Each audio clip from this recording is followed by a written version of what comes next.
Hey, welcome back, everybody, to the NYG Blue Zone. It's your boy Attikis. Joined today with a special guest, Giancarlo. He runs FanCastLive. You can find him on TikTok. Well, I won't tell you where to find him. I'm gonna let him tell you where to find him on all the socials. Giancarlo, how you doing today, brother? I'm doing very well. Thanks for having me, brother. Appreciate the opportunity to come on here and talk some New York Giants football with you. My name is Giancarlo. I am Fancast Live on TikTok, Instagram, Facebook, X. You can find me anywhere you can. Mostly TikTok. I've grown a pretty good following here on TikTok. So I've been doing mostly TikTok and Instagram. But you know, I try to get on whatever I can. But I appreciate the opportunity, brother. Yeah, I'm glad you could join me. I tell you what, guys, he's being real humble, real modest because he's got a huge audience. And I found him on TikTok, and I'm honestly not a huge baseball fan, but he's a big Mets fan, big Rangers fan. And I've learned a lot about baseball. I've always known how to play it, obviously, but I don't follow the players. I don't follow a lot of the ins and outs, but he keeps me well informed. So whenever I want to know what's going on, I just tune into his page and I get all I need to know. So it's awesome. So make sure you guys like and subscribe or join his pages also. He told you where all his socials are, and you could be just as informed as me. But today we are going to talk about the New York Football Giants. What a year we had, man. I don't know about you, Giancarlo, but I went to training camp. I went to a couple of the preseason games, and the excitement surrounding this team was just absolutely incredible. There was a little bit of reservation, based on how the season ended the prior year, but based on how things went in training camp, how things went during the preseason games, it was pretty exciting. So I think that we had a little higher expectations than what we got to start the season against the Washington Commanders. How did you feel about how the season began, and not just for the first game of the season, but training camp and preseason as well? Well, I just like you was very excited about the season coming in after the dreadful 2024 season. Obviously, expectations were going to be high. Giants went and spent a lot of money on defense. Brought in some key players through the draft: Malik Neighbors, Cam Scatterboo, Jackson Dart, all names that really excited the Giants fan base tremendously. Going into the season, with the 0-2 start, things started to unravel for the New York Giants right there in the first two Yeah. weeks. It wasn't what we expected. We expected a better team, a better product on the field, and it just wasn't happening. And the fans were already frustrated two weeks into the season. I myself was too. Um, where was this team that everybody was talking about? They went undefeated in the preseason. Not that the preseason really means anything, heading into the season, but there were a lot of good things that we saw during the preseason that really excited the fan base to the point where we thought something good was going to, start off with the 2025 Giants. That didn't quite happen. And then obviously you started hearing the fans chanting for Jackson Dart to come in and start. Russell Wilson just wasn't having, any kind of success. And then the coaching staff. Coaching staff is another thing. You came into the Yeah. season with Brian Dable at the helm still. You had Kafka as the offensive coordinator. Then you had Shane Bowen as defensive coordinator. A lot of question marks there as far as the coaching staff was right from the get-go. Um, a lot of things started to happen like they were happening in the prior season. Uh, Yeah. Defense wasn't playing well, even though you invested in a lot of talent there. Holland and everybody else that came in. It just Paulson wasn't Adebo. happening. Yeah, and the rush defense was tremendously bad. The The offensive coverage was really bad. They were giving up a lot of points. They were having a hard time getting off the field. And it's just a recurring thing, from one season to another. And fans just wanted to see change. And after the second week, you had another loss. You went to 0-3. Then you went to 1-3 after beating the Chargers. And then that kind of sparked some things because that was the first game that Jackson Dart played. Giants win. Fans are getting excited. We can go, two in a row with the Kansas City Chiefs. That didn't quite happen. You went in, played the Chiefs, and they just didn't show up. How many times did we see the Giants not show up during the course of any week during the course of the season? 5 blown games. Yeah. We know that, we know the story behind that. It just wasn't working out for the Giants. The Giant fan wanted to see change. They wanted to see Jackson Dart. They wanted to see Scadaboo. Malik Neighbors gets hurt. That was a tremendously huge hit for the New York Giants offense. Oh my God! Once he was gone and Scadaboo was gone, that offense was done. I mean, you and I both knew it was done. I mean, Dable then, game management issues, timeouts being called when they don't need to be called. He's taking the play calling away from Kafka. For me, Brian. How about Dable, the personnel management also? How about go for the second year in a row going into a game where you knew the Friday before that your kicker was still dealing with a groin injury and you had another kicker on the practice squad who could have come in and you didn't activate him? How about that? How does that happen? Second season in a row that's happened. You That can't should never happen. You can't have that happen. You cannot have that happen. It's just obviously Brian Dable was not the right guy for this job. He was brought in here because they wanted to develop. Oh my God, his name is slipping my mind. Daniel Jones. And where did that get you? He got that contract after that win against Minnesota in the playoff game. He comes back, gave him a lot of money, and what happened? Absolutely nothing. Comes back the next season. He's not doing well. Giants really need to focus on possibly moving on from Daniel Jones, and they eventually did, and that's probably the best thing they did. I mean, granted, he went to Indianapolis and was putting up MVP type numbers until he got hurt. Oh yeah, it's unfortunate for him. I was happy for him. Don't get me wrong. I was a big supporter of Daniel Jones for a very, very long time, but then it got to the point where enough is enough. Enough with the excuses. Enough with the he's going to develop into the quarterback we see him as being, and that just never transpired. And when I came to the realization that Daniel Jones was just not the quarterback for this New York Giants team, I finally moved on. And when they drafted Jackson Dart, I was really excited about the pick. I was excited that the Giants actually got him in his draft. I couldn't believe it. Quite honestly, I didn't think they were going to be able to do it. To get Malik Neighbors and Jackson Dart in the same draft was unbelievably good for the New York Giants. Abdul Carter. Yeah, and Abdul Carter. I mean, you can't go wrong with those 3 picks in that draft. It was, but going back to Brian Dable, he just wasn't the right guy. I think they should have made the move sooner.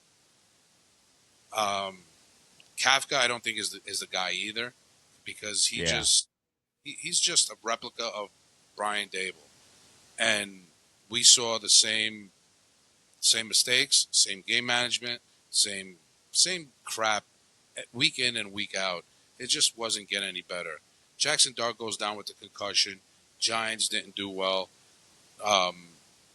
Russell Wilson wasn't the answer. There was a lot of things with this New York Giants team that just did not go well. And I think that with the firing of Brian Dable and now with the new head coach search, hopefully it'll be John Harbaugh. if not Stefanski, if not McCarthy. To me, quite honestly, it has to be somebody with some kind of experience. I am done with the projects. I am done with the first time coaches. I am done with promoting offensive coordinators, defensive coordinators to a head coaching position, especially in a program like the New York Giants that have been struggling for so many years. Enough is enough. It's time to go and get yourself a leader. John Harbaugh is seen as a CEO type guy who's probably, if he does come in, is going to hire the most talented offensive coordinator and defensive coordinators that he can possibly get that are available right now to make this New York Giants team right its ship, and they have to do Make it them rather. viable again. Yeah, yeah. Yeah, bring back the mystique that came with being. I mean, the thing that attracted me to the Giants when I was a little boy, and probably when you were a little boy, like, oh my God, like we were a smash mouth, get up in your face football team.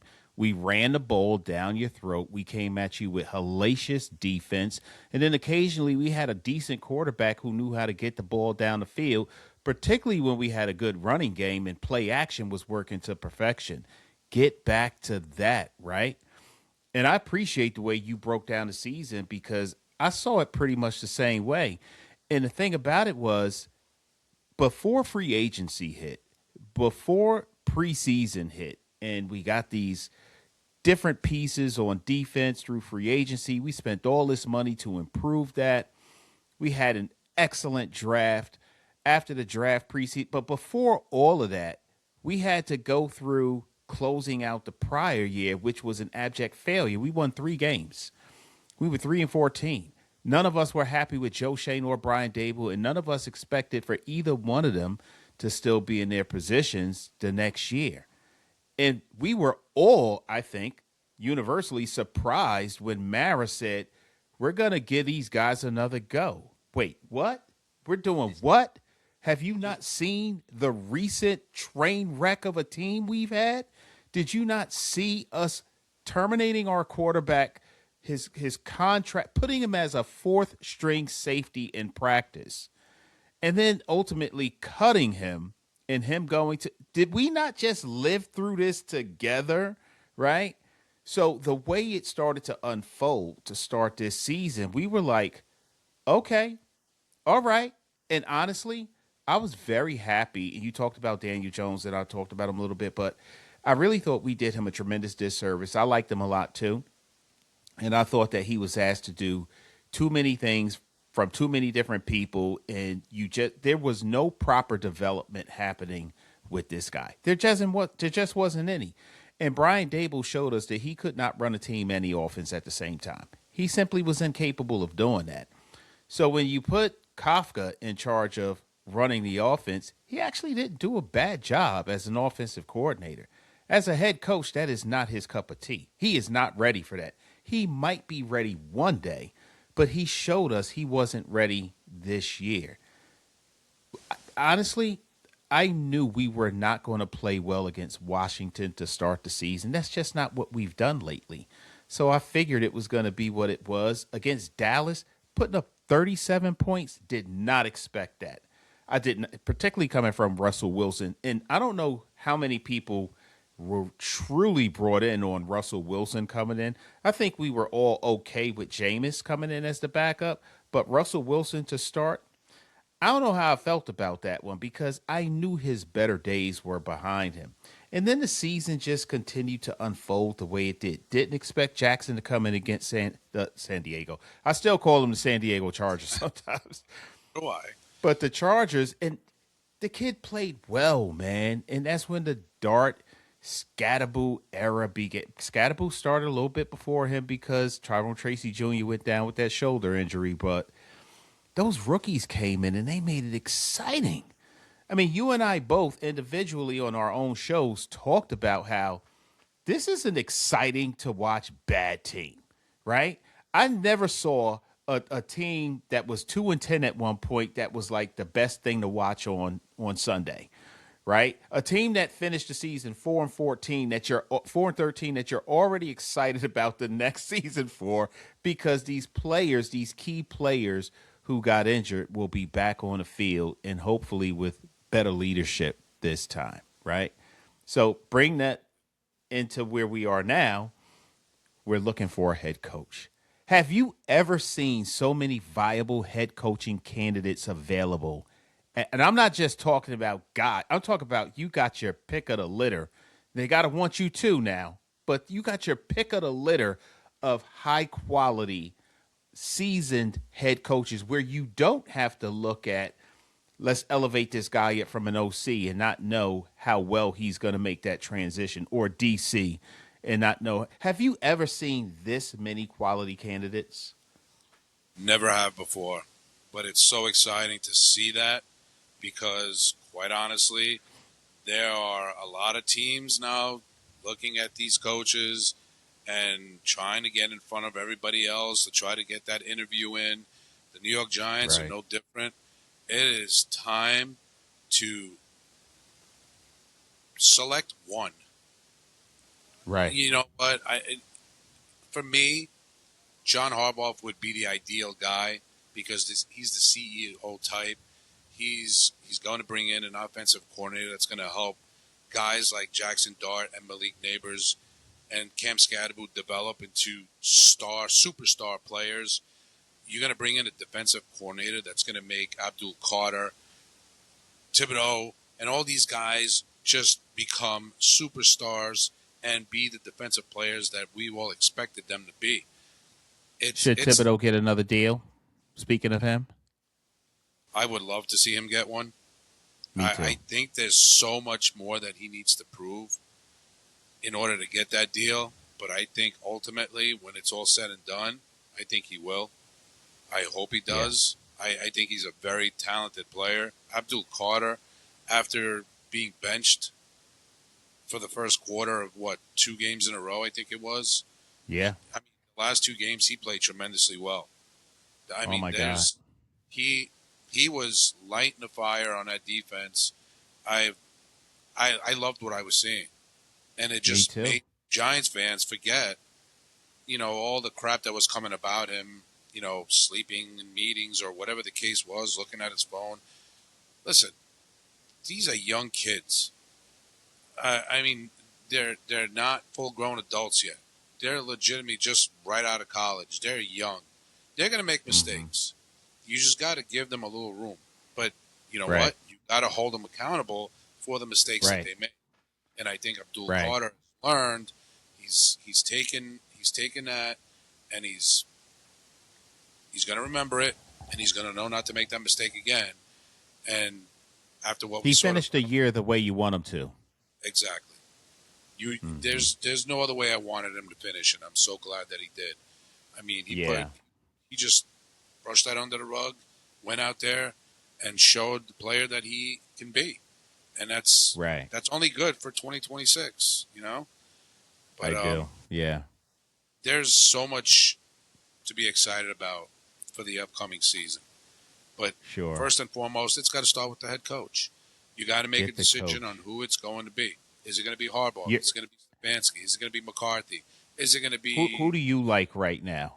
I mean, let me just go through this list real quick of head coaches that are currently available right now. Former head coaches. And there's some names on here that have been in a DCOC role, but they do have head coaching experience. So I'm going to say them too.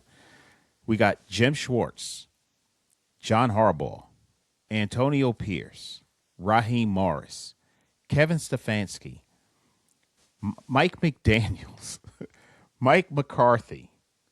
These are some coaches who are playing this weekend who may be available.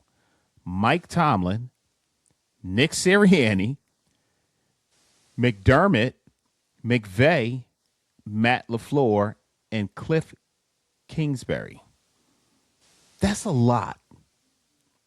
That's a lot. And I think Giants fans right now, first of all, I think a lot of us were like, please don't say McCarthy. You have to say McCarthy because he's available. Not that we want him, but he's available. And he's that guy that he's going to win you a bunch of regular season games, but you won't make it to the playoffs or you're going to make a first round exit. That's what he's shown us. But I think we really do like, for the most part, John Harbaugh. personally, I want to see what happens after this first round of the playoffs. I want to see if Tomlin still has a job because he is my number one. If LaFleur still has a job or does not have a job, he would be my 1B. And as much as I like Harbaugh, I got to put him as 1C. I can't even put him as my 2. That's my 1A is Tomlin, 1B is LaFleur, 1C is Harbaugh. What do you think about that order? That's pretty interesting that Mike Tomlin is number one on the pecking order for your list. I think that's not a bad pick. Mike Tomlin has been a very, very successful head coach in Pittsburgh for a very, very long time. He's what, the longest tenured coach in football right now? In football. Depending on what Pittsburgh decides, I think Tomlin has to be in the top 3 choices for the New York Giants for their head coaching job. There's no doubt in my mind. There are a lot of Pittsburgh fans that I know, and I have close friends of mine that are Pittsburgh Steelers fans who hate Mike Tomlin. My wife and her family are from Pittsburgh. They want him gone. They don't want to hear him say the standard is the standard anymore. I welcome it. He is a very intriguing choice. Again, very successful. Has never had a losing season in his entire coaching career. I would have to definitely put him in the top 3 of my choices. Harbaugh is my number 1. And the reason why I say that is because I've already mentioned it. He's a CEO type. He's not an offensive guy. He's not a defensive guy. Actually, he came out of the Philadelphia Eagles system as a special teams. Yeah. Special teams guy. So he's been known to bring in guys who are offensive and defensive coordinators that complement his philosophy, his way of wanting his team to play the game. And he knows how to manage a game. We've all heard about the blown leads. What coach hasn't blown a lead? He's won a Super Bowl. He's got plenty of playoff wins. He's got a good resume. There's no doubt. My number 2 guy would probably be Mike Tomlin. And we've already discussed why I think he's a good choice, regardless of what Pittsburgh Steelers fans say. My 3rd guy is got to be Kevin Stefanski. The reason why I say that is because he is an offensive guru. I think he may lack the leadership skills that John Harbaugh and Mike Tomlin have, but he has the offensive skills to develop Jackson Dart and put together a scheme that is suitable for him and him only. He's been known to do that. He's done it with plenty of other quarterbacks in his coaching career. And I like that about him. The question is, who's going to be your defensive coordinator? That's what this is where, I when I put my choices on paper, it all depends on who their OC is going to be and who their DC is going to be. Because the head coach alone isn't going to win or lose games by himself. The help of an offensive coordinator and a defensive coordinator who are solid in their positions, that's going to make the team even better than with just a John Harbaugh or a Mike Tomlin or a Kevin Stefanski or a Mike McCarthy or whoever it's going to be. Those are my top 3. McCarthy, you'd have to interview him. Antonio Pierce, you have to interview him. Raheem Morris, he's interviewing tonight, actually. Antonio Pierce. I don't know much about Raheem Morris. I know he wasn't very successful in Atlanta, but he's a defensive coordinator this year. Tremendous defensive coordinator. No, he was the head coach. This year, he was the head coach. Raheem Morris? But he's been a tremendous DC over the years. He was the DC in Tampa Bay and helped get them into the playoffs 2 years in a row. And that's what got him his second shot at head coaching with the Atlanta Falcons, which, by the way, is a very attractive landing spot for a head coach also. A lot of talented players there. But again, the question is, do those coaches want to go to Atlanta? Right. Um, it all depends on where they want to go. I think Jim Harbaugh is holding out to interview for jobs until next week because, like you said, he wants to wait to see what's going to happen after the first week of the wild card games. And it's McDermott, just a good business decision. yeah, absolutely, but The longer why you not make get? people wait, the more money they're going to offer you. But I think I think why not start interviewing, see what teams are looking for. I think the Giants, if and when they do bring in John Harbaugh, they're going to bring him in, and whether or not Joe Shane does the right thing, they should not let him leave the building unless he signs on the dotted line. I think that's ultimately what the Giants need to do if that's the guy they want. I don't know if that's the Right. guy they want. It could be Right. Stefanski. It could be Morris. It could be Tomlin. It could be McCarthy. It could be any other coaching candidate. But the thing is that they have to decide on who they really want. But again, you got to go through the interview process because maybe these guys have something to offer that maybe John Harbaugh doesn't. Something that Stefanski doesn't. Maybe they got plans a better plan in place than these other guys do. Just because they're big names doesn't necessarily mean they're the guy. Right. But those are my top three choices. Let me Um, ask you a until, question. Do sure, you think either one of these guys, one of the considerations for them to accepting the role as head coach with the Giants would be they want to be able to say to ownership, if the relationship doesn't work with Joe Shane, they want them to move on from him and bring in a new general manager and they be a part of that search. I think that definitely has to be part of the discussion, without a doubt. I truly believe that Joe Shane is only still a general manager for the New York Giants because of what's going on with ownership right now. The Hmm. instability with Mara having cancer and not being able to run the team like he wants to, family members who probably don't want the role. Um, it was all about stability. We read the articles about not Sure. firing Joe Shane along with Brian Dable because of stability. I think ultimately that's the reason why he's still the general manager of the New York Giants. Otherwise, I think he'd be out the door as well. What He scares me kind of about have to be. yeah, what scares me about Joe Shane is he going to make the right choice? Oh my God. Is he going to make the Well, right choice? That's the well, biggest reporting question. today was he's going to be a part of the interview, but Mara and Tish is going to make the decision on who gets the job. Which, if we look at recent history with them, they haven't been very good at decision making either, which doesn't make me feel any better. Yeah, I totally agree.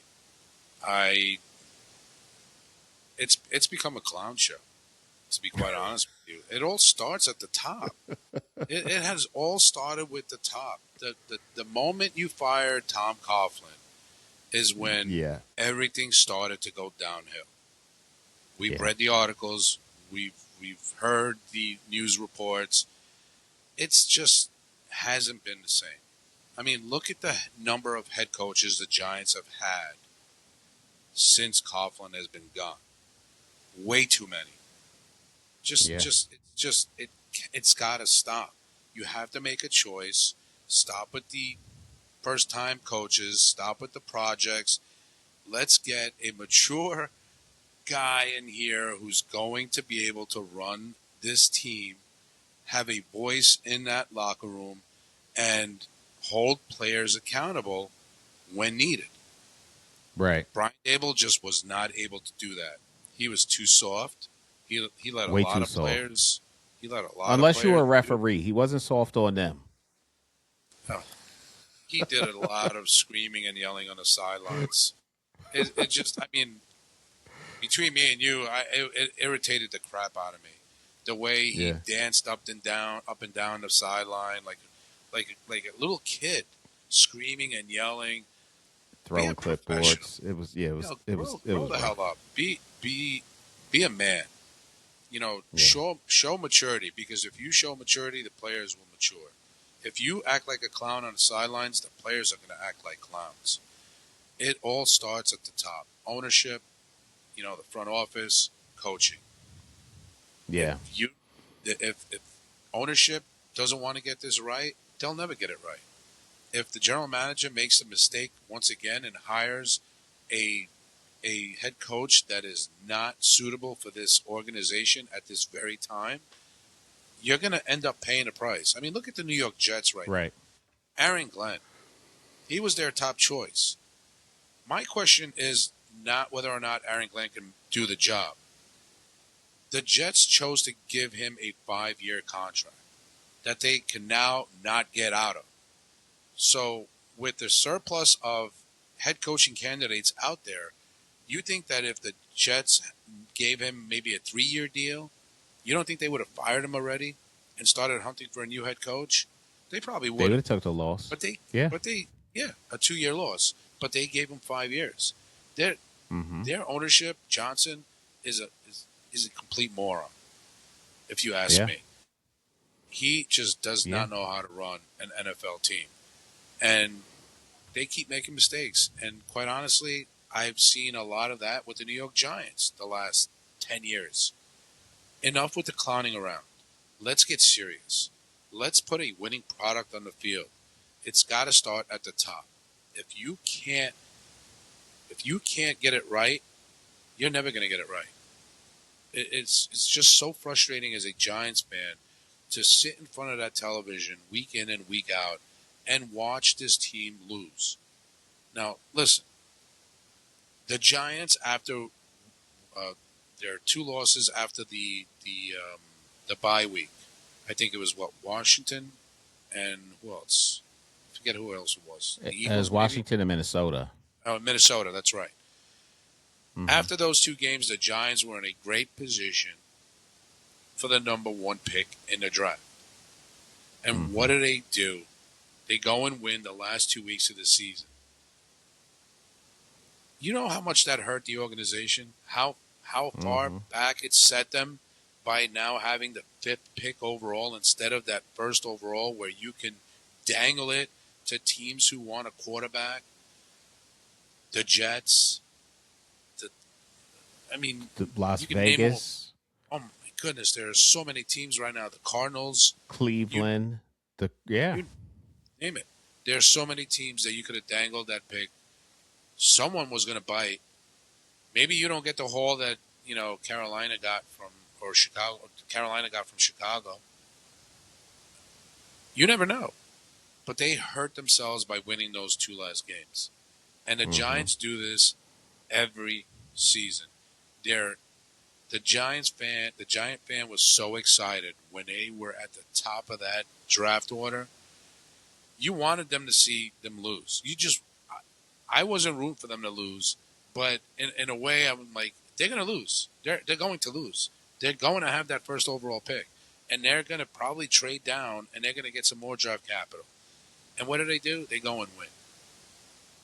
I would have started Russell Wilson the last 2 games of the season, to be quite honest with you, because he probably would have given you the best chance of holding on to that 1st pick. Not Jackson. Yeah. He probably would have. Yeah, but so they went out there. Jackson Dart got more reps. Abdul Carter got more reps. They finished the season with a win. So there's that in terms of their development. Some more exposure, some more experience, whatever. It did cost. It cost that number 1 pick, which could have turned into 3, 4, 5 more picks, more opportunities to pick up good players. And that's not to say that. Not this year, definitely next year. I mean, they could have gotten a 1. Sure. They could have gotten a 1 next year, or a 1 the year after that. It's just you would have just added to your draft capital. You could have gotten some good players.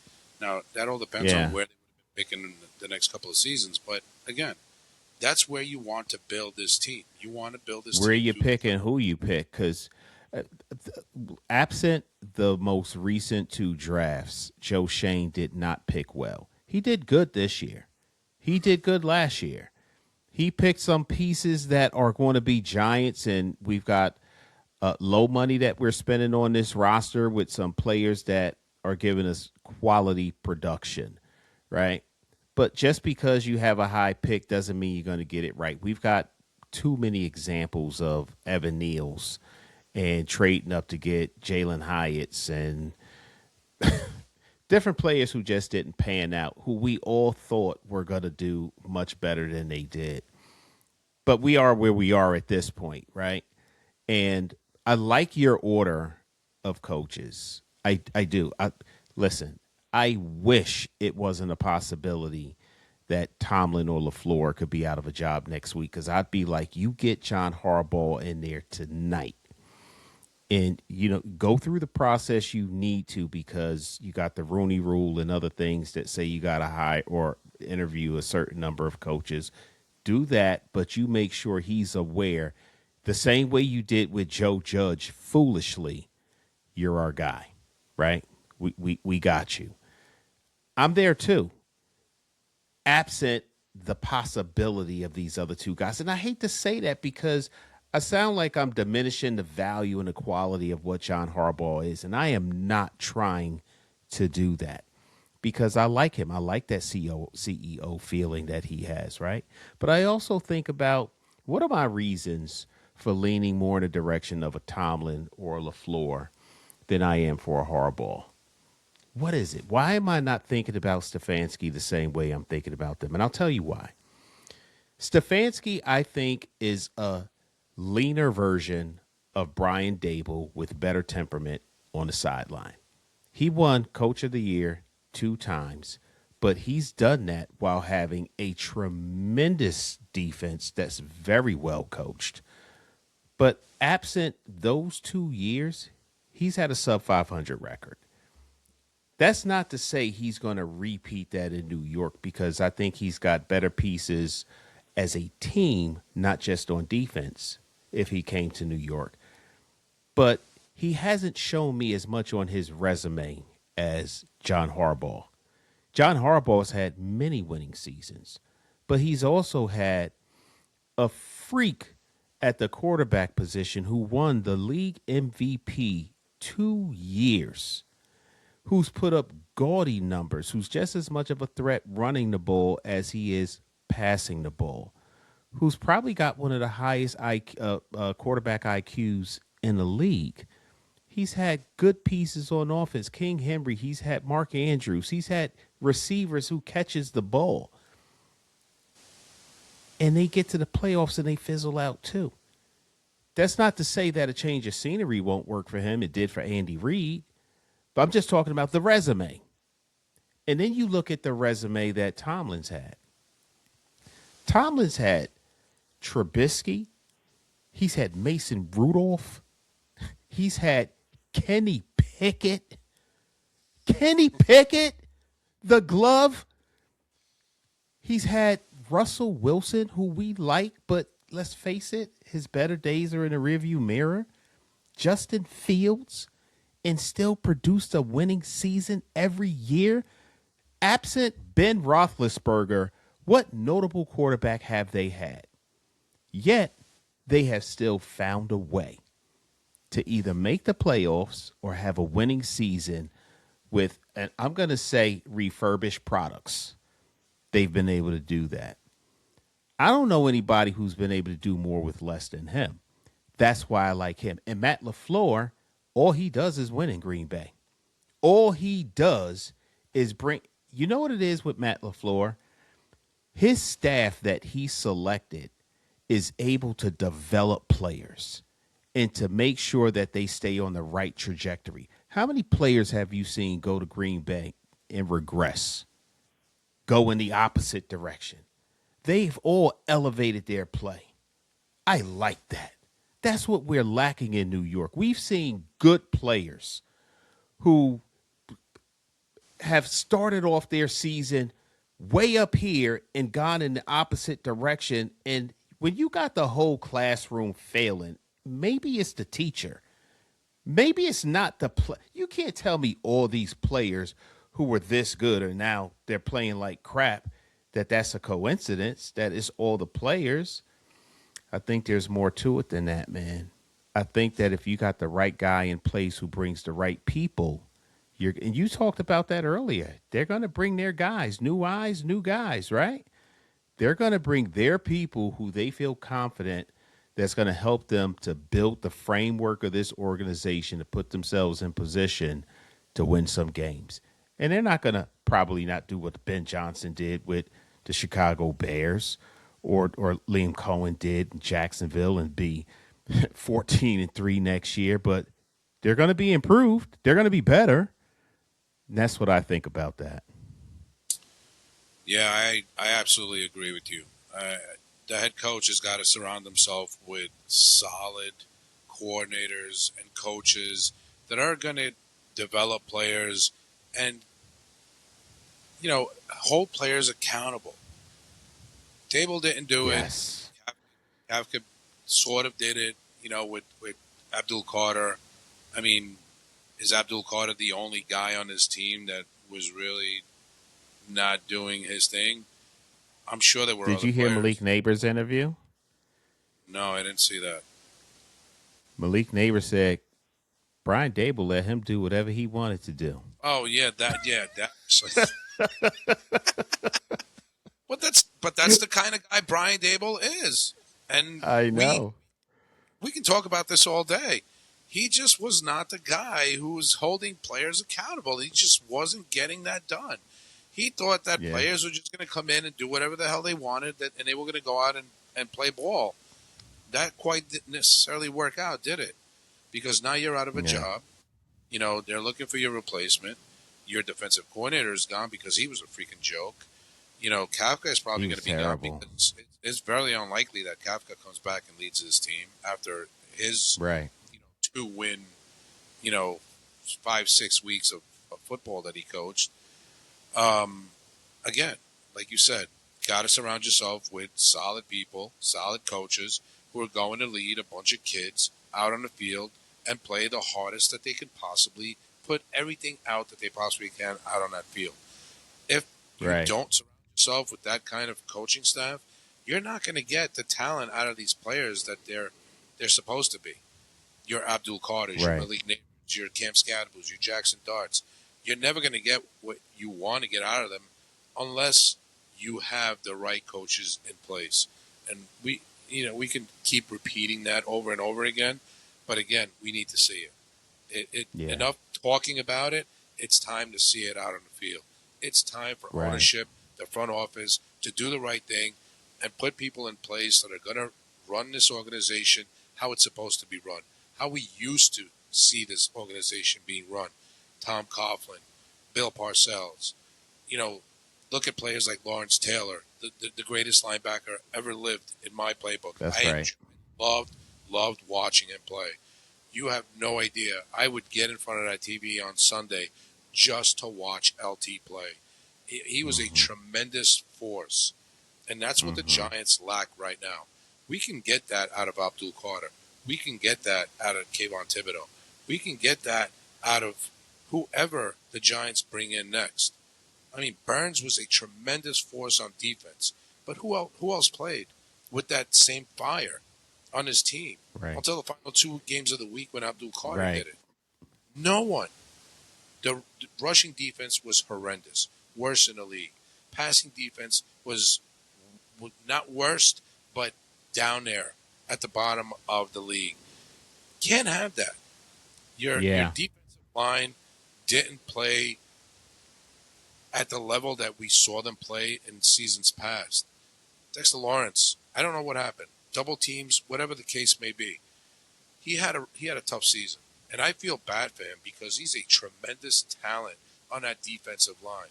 But these Giants could not stop the run. They could not get off the field.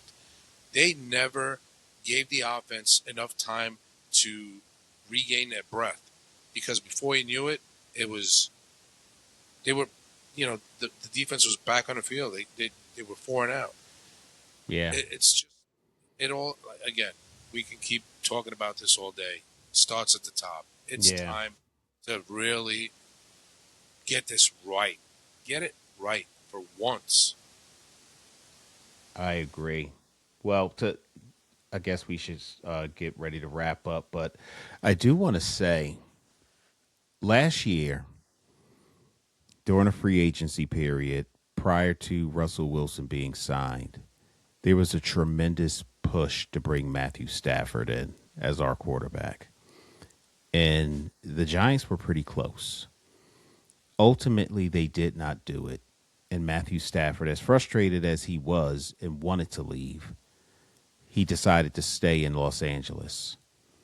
I think a part of the reason he didn't join the Giants was because it was such a clown show. It was very unappealing to leave the stable organization he was in and to come here. And it makes me think about some of these head coaching prospects if they still see the Giants as the clown show that they've revealed themselves to be at different times. I think they're much improved in terms of that appearance. I don't think players look at them the same way. I don't know about coaches. I think coaches might view it a little bit differently because they could be part of the reason why things got turned around, right? But one thing I do know, and I wonder if you feel the same way, the Giants are going to have, there's going to be one of three or four quality coaches at the head coaching position in New York. And no matter which one it is, we are all going to be happy as Giants fans. We might have wished we had the other guy, but we're okay with who we got. Do you feel the same way? Absolutely. Like we've talked about, it's it doesn't have to be the top guy. It doesn't have to be John Harbaugh. It doesn't have to be Kevin Stefanski. It doesn't have to be Mike Tomlin. It doesn't have to be Mike McCarthy. It just has to be a guy that's going to be able, who's been there and done that. A guy that's going to Right. be A able to come. stabilizer. Exactly. Perfectly said. A stabilizer. That's what the Giants need. Now, as far as head coaches looking at the Giants organization as a clown show, I hope that they don't do that. I hope that when they look at this New York Giants organization, they look at the talent on this roster. They look at that talent and say, Right. I can make something of this. There's a lot of talent here, and I want to help guide this team to success. That's the key. Because if they do look at Joe Shane, who a lot of Giants fans think he's a clown, and I think he is a clown. I don't think he's done a really good job. He's, to me, quite honestly, he should have went with Dable went. But again, the stability thing with with what's going on with Yeah, John I Madden, get why they didn't do that. I get why they didn't do it, and I get why he's leading the head coaching job hunt. I get it, but if coaches, Honestly, all he's doing is putting together the list because he's not the one doing the hiring. I hope so. And how hard is it to mess that up? It's not. It really isn't. I mean, you have a tremendous amount of talent out there right now that you can bring in, interview. You know, interview all of them. Don't just interview You have who you to. think. You have to, because some of these guys. Listen, it's football has changed.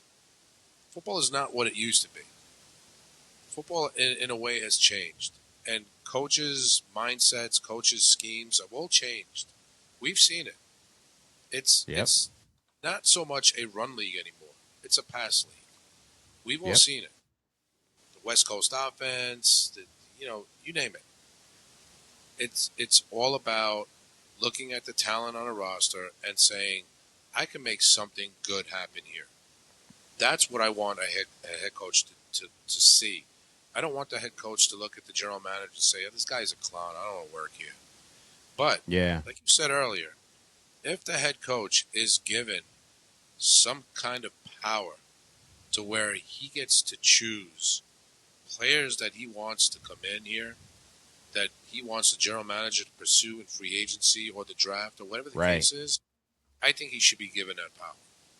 I don't think that the power should solely sit on the general manager, because the general manager doesn't necessarily know what his head coach wants unless he asks.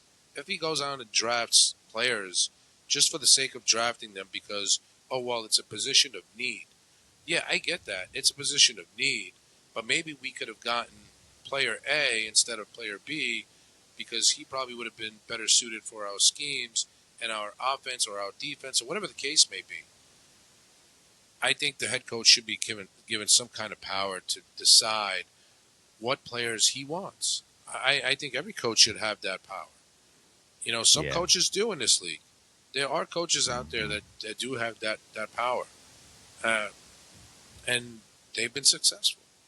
And why not? Jim Harbaugh definitely fits that. Absolutely.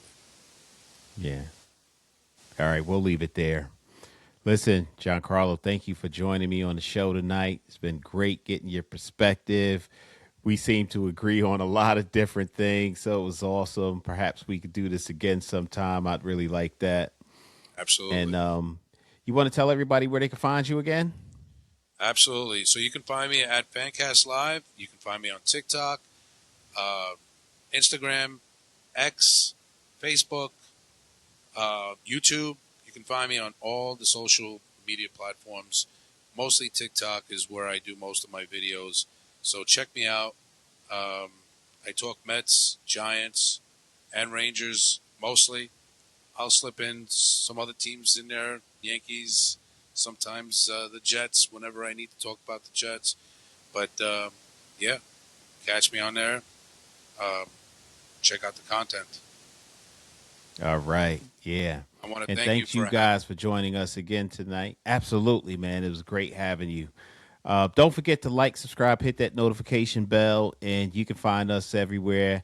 NYG Blue Zone on Twitter, on X, on Spotify, Apple, everywhere you listen to your favorite podcast. Leave a comment. Let us know what you guys think about this head coaching carousel that we're experiencing right now, and just your general thoughts about how the season went as a Giants fan. Thanks again for joining us, everybody. Have a good night. See you soon. Peace. Let's go Giants. Peace out. Yeah, a lot of girls probably crying from my old high school. Look, they see me everywhere they go. I probably would too. Look, crossed over to the Jordan man like I'm Michael. Yeah, eating blessings so much I might need lipo. Yeah, tailored for the doves like I'm walking in chucks. Yeah, it's just in this plan, man, I see all y'all shook. Look, knew that I was great ever since I was a rook. Man, all y'all singles making me look good. Okay, praise to the Most High, yeah, that's Jesus. Look, but when it come to this rap thing, I can't lose. Yeah, back-to-back number ones, that's a thing greats do. Yeah, tell them boys that ain't nothing I can't do. It's my year. It's my year.